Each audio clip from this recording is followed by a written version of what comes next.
सरल कहानियाँ। कहते हैं बहनों के बीच में प्यार का अटूट रिश्ता होता है, लेकिन ये कलयुग है और कलयुग में तो प्यार पैसा दे के किया जाता है। पैसे के आधार पर ही एक दूसरे से रिश्ता रखा जाता है। ऐसे ही एक गांव में एक किसान के घर 3 बेटियों का जन्म हुआ। उसने उनका नाम रीतू, मुस्कान और राखी रखा। जब तीनों बहनें बड़ी हुई तो एक दिन उनके माँ बाबा का एक्सीडेंट हो गया। अब हमारा इस दुनिया में कोई नहीं है। पिताजी भी हमारे लिए कितनी मेहनत करते थे। अब हमें कौन खाना खिलाएगा? अब हम क्या करें? तीनों बहनें एक दूसरी की बातें सुन के बहुत दुखी हो जाती हैं।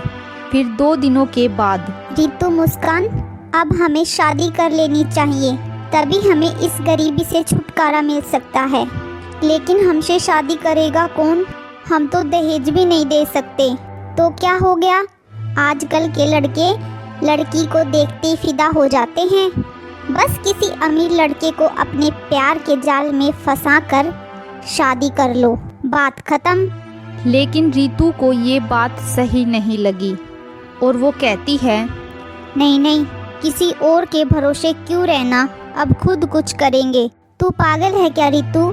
कुछ करने में सालों लग जाते हैं और बस शादी करने से सब कुछ बना बनाया मिल जाता है।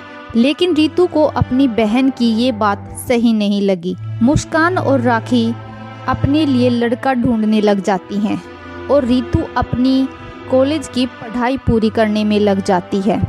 राखी और मुस्कान ने कॉलेज छोड़ दिया। सोशल मीडिया के जरिए दोनों बहनें 2 लड़कों से मिली, मनोज व आनंद। दोनों एक ही अमीर बाप के बिगड़े हुए बेटे थे। दोनों बहनों ने उन दोनों भाइयों को अपने प्यार के जाल में फंसा लिया। कुछ दिनों बाद दोनों बहनों ने शादी भी कर ली। ससुराल जाने के बाद अरे यार, कितना बड़ा घर है, कितना सारा फर्नीचर है। मैं तो हमेशा से यही सब चाहती थी। दीदी, यहाँ नौकर लोग भी हैं, हमें काम भी नहीं करना पड़ेगा। बहुत मजा आएगा। पूरी जिंदगी आराम से गुजर जाएगी। आपका आइडिया मस्त था। हाँ, मुझे पता है वो रीतू पागल है, अकेली उस गरीब खाने में पड़ी हुई है। रहने दो, उसे पूरी जिंदगी करीब ही रहेगी। राखी और मुस्कान अपने अपने पति के साथ खाना खाने बैठती हैं। खाने में बहुत सारी चीज़ें थीं। दोनों ने पेट भर के खाना खाया। उधर रीतू चावल में पानी मिला के खा रही थी और रोती हुई कहती है, आज पहली बार मैं इस घर में अकेली हूँ। पता नहीं वे दोनों अभी क्या कर रही होंगी। हे भगवान, वे दोनों बस खुश रहें। खाना खाने के बाद रीतू पढ़ाई करने लगती है। अगले दिन वो कॉलेज जाती है। प्रिंसिपल उससे कहते हैं, रीतू, तुमने 2 महीने कॉलेज की फीस नहीं भरी, कब भरोगी? माफ़ करिए सर, मेरे माँ बाबा का देहांत हो गया, इसलिए नहीं भर पाई। ये सब बोलकर कोई फायदा नहीं होगा। फीस भरो, नहीं तो निकल जाओ इस कॉलेज से। प्रिंसिपल रीतू को धक्के मारकर कॉलेज से बाहर कर देता है। हे भगवान, मैं पढ़ाई करके अपना करियर बनाना चाहती हूँ। क्या इस दुनिया में पैसा ही सब कुछ है? रीतू अपने लिए काम ढूंढने लगती है, लेकिन किसी ने उसे काम नहीं दिया। अगले दिन रीतू जब अपने घर का काम कर रही थी, तभी उसके घर के आगे एक गाड़ी आके रुकती है। गाड़ी से राखी और मुस्कान बाहर आई। अरे दीदी, आप आओ। मुझे लगा आप इस घर में कभी नहीं आओगी। नहीं, हमें तो आना ही था। हमें तो देखना था कि तू किस हालत में है। हाँ, तूने हमारी बात नहीं मानी। देख, हम कितनी बड़ी गाड़ी में घूम रहे हैं। अच्छी बात है दीदी, लेकिन मुझे खुद कुछ करना है। पति के पैसों से ऐश नहीं करनी है। तू खुद से कुछ नहीं कर पाएगी। वैसे कॉलेज नहीं गई आज? वो कॉलेज की फीस नहीं दे पाई ना, इसलिए मुझे कॉलेज से निकाल दिया। यही होना था। कर ले तुझे जो करना है, हम तो पति के पैसों से ही ऐश करेंगे। वे दोनों गाड़ी में बैठ के चली गई। रीतू को अपना पेट पालना था। लेकिन रितु के पास पैसे नहीं थे। उसके पास जितने पैसे थे उनसे उसने चावल और राजमा खरीद लिए और बाजार में राजमा चावल बेचकर अपना गुजारा करने लगी। राजमा चावल खा लो, राजमा चावल खा लो, स्वादिष्ट राजमा चावल। 2 महीने निकल गए। रितु राजमा चावल बेचकर अपना पेट पालती रही और घर आकर पढ़ाई करती रही।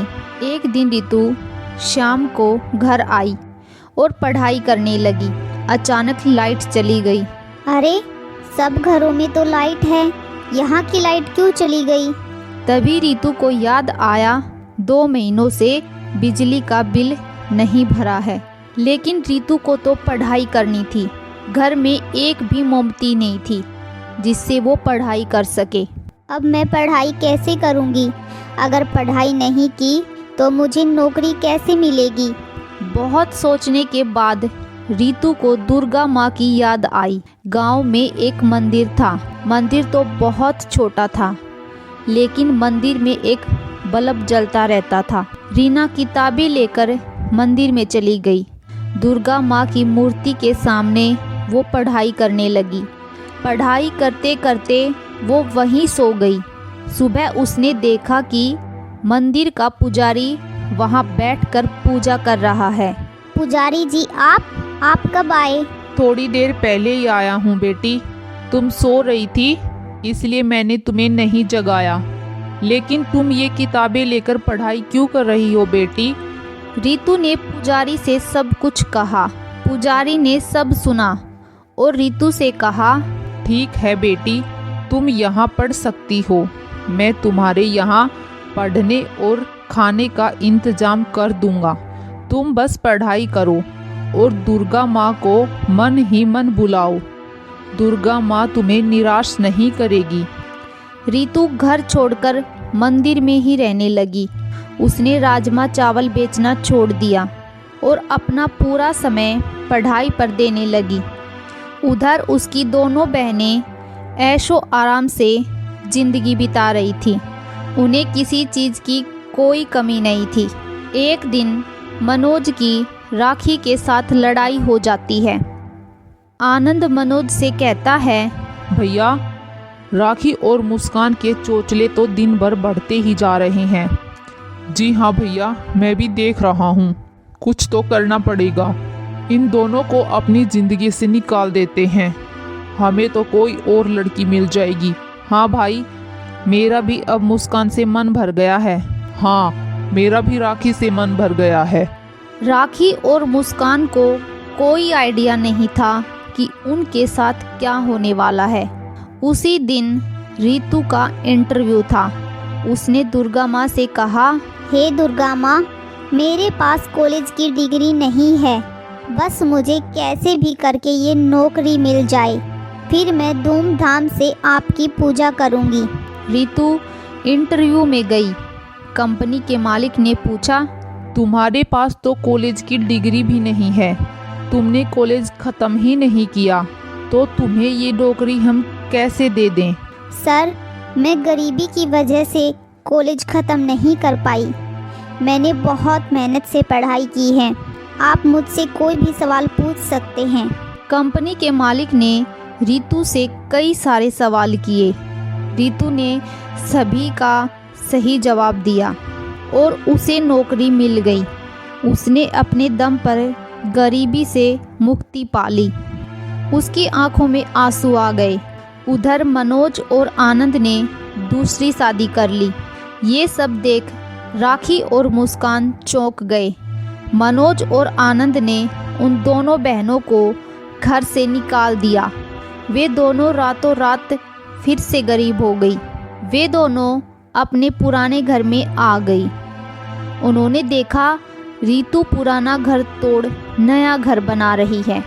अरे दीदी, आप दोनों, तुझे नौकरी मिल गई ना? हाँ, मुझे नौकरी मिल गई दीदी। तू सही कहती थी बहन, खुद के दम पर ही अमीर होना चाहिए। हम गलत थे। कोई बात नहीं दीदी, अब हम तीनों एक साथ रहेंगे। आप पढ़ाई शुरू कर दीजिए, बाकी मैं देख लूँगी। तीनों बहनें एक साथ रहने लगती हैं। राखी और मुस्कान ने भी पढ़ाई शुरू कर दी और उन्हें भी नौकरी मिल गई। तीनों ने मिलकर बड़े धूमधाम से दुर्गा माँ की पूजा की और इस तरह तीनों बहनें अमीर हो गई।